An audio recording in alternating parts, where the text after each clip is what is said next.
When we take on the role of Game Masters, there's an unspoken agreement between us and the players. The players act and we react. We describe the world and we drive them to action, then we listen to them and repeat. Through this back and forth, we enter a loop of collaborative storytelling. So when a player describes their character's action, it's up to us to come up with a consequence. In some cases, the game system that we use takes care of that for us. It gives us a set of rules that we can follow to figure out the result. But no system will tell you what happens after the bard sings an elven ballad in a dwarven tavern. It's up to us to decide. In this video, I'll talk about the thought process that guides me through decision making and how it varies between different styles of GMing. I'll show you how to be more aware of these choices when you run your own games and how to make sure they are best suited for your table. I also have an announcement and a giveaway, so one of you will get a free Eldritch Foundry miniature sent directly to them. You get to customize it with their awesome website. All you have to do is stay with me till the end to find out more. Are you ready? Let's go!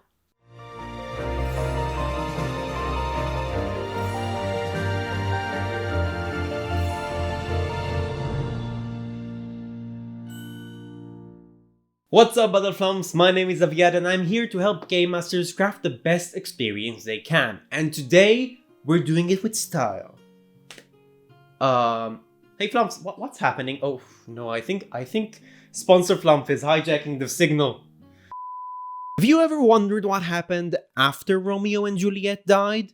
Well, Uri has. In his latest D&D 5e adventure, Star-Crossed Curses, you will investigate what turned the Capulet mansion into a cursed underground hellscape. Can they finally realize their love in the afterlife? Click on the link in the description to find out.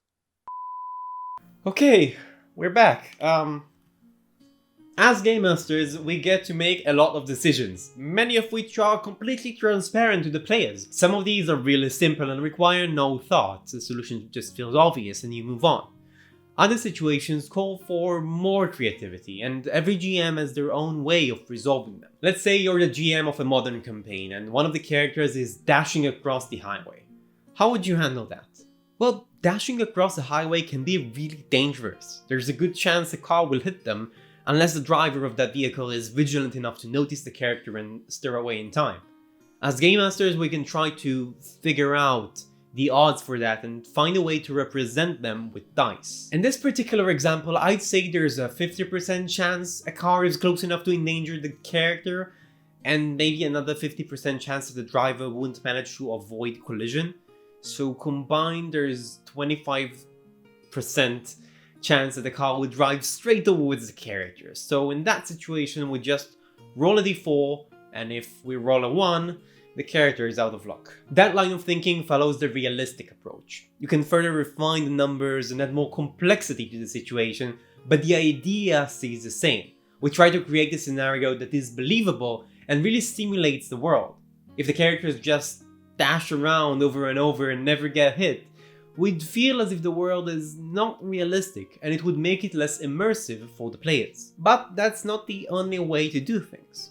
As Game Masters, we could just ignore these odds and pick one outcome. Perhaps we care a lot more about what happens after the character crosses the highway.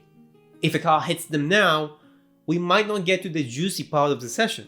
So we simply choose to forego the roll and just say the character arrives at the other end unscathed, maybe to a symphony of angry honks. On the other hand, if the character is a superhero chasing a villain across the highway, then perhaps the car that smashes into them won't really harm them.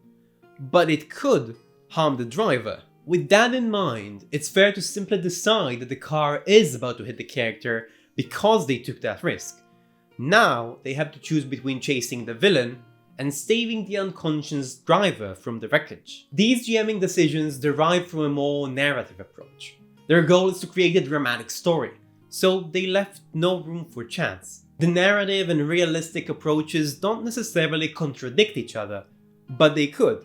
And over the course of a campaign, most GMs would run into situations where they choose one over the other, even if they do so subconsciously. There's no right or wrong here, but each approach aims at a different goal. Another example is the gamist approach, one that aims to challenge the players the most.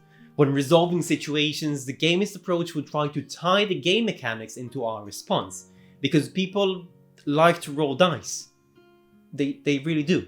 You know, I feel like these playstyles accompany us with every decision we make as GMs, not just in-game decisions. They guide us when we plan and prepare for our sessions, maybe even more so then. And that makes a lot of sense. I mean, it's natural to want more of what we find fun in the game. So we will naturally look for these exciting parts, which will lead us to use these approaches more often and develop a style that matches them. I think it's a good thing overall. Just remember that there are other ways to do it, should you ever feel like mixing things up. If you want to use one of these approaches more often, one way to achieve that is to write it on your GM screen. For the narrative approach, you'd hang a small note saying, what would make a good story? That way, even when you're not actively thinking about it, you will subconsciously take it into consideration when making calls at the table. But perhaps more importantly, it's possible that our current style doesn't entirely match the playstyle of our players. If that's the case, our decisions could make the game less fun for them. Take the highway crossing situation from earlier. Perhaps the player is really into game mechanics, and they would be really excited to show one of their abilities that lets them get out of harm's way. If we take that opportunity from them once, it's not that bad, but if we tend to skip these dangers, we take these opportunities from them on a regular basis. Now, I'm not saying you should be carefully calculating every decision, but checking in with the players every once in a while can reveal these issues, because some people wouldn't tell you about that unless you ask. I made a video about mid-campaign checkup that helped with that. If you do discover that your player prefers a different style, it's important to try and reach a middle ground. Otherwise, you might find yourself with a frustrated player. That point actually came up when I met with a good friend of mine before the third quarantine. His GM insisted on a metagame decision that made the world more believable, but actually caused some issues for my friend as a player. I won't go into detail here for the sake of their privacy, but I will say that one of the most important rules is that my players are more important than the game. If anyone has an out-of-game problem with something that I did as a GM, I will do my best to listen to them and fix it. Now, not all issues can be resolved. Sometimes people have contradicting expectations from the game, and the best solution is not to play together. That's tough, but it doesn't mean you can't be friends. Oof, yeah, hitting with heavy subjects. Sorry Flumps, that's kinda close to home. Anyway, announcement time! I just published a new adventure filled with mystery, conflict, and spirits set on the edge of a frigid forest. Dreams of Dissension is designed for characters of 4th level and should provide enough content for 2 or 3 game sessions. These 25 pages are filled with marvelous art and reveal 4 new magic items and 6 original creatures. It comes with 4 fully printable battle maps made specifically for the encounters of this adventure. This adventure is only available to our $10 or above supporters on Patreon. So if you join in during January, you will immediately gain access to it. But I'll be making new D&D supplements every month, so you can find more on Patreon through the link in the description. Now, to enter the giveaway for the free miniature, all you have to do is leave a comment below starting with !mini. I will go through the comments in 5 days and roll some dice to determine the winner. Thank you for watching. If you've enjoyed this video, please like and subscribe and share it with a friend. These people are really cool for supporting me on Patreon, and remember friends, until next time, you are awesome, keep being awesome, and I'll see you beyond the screen.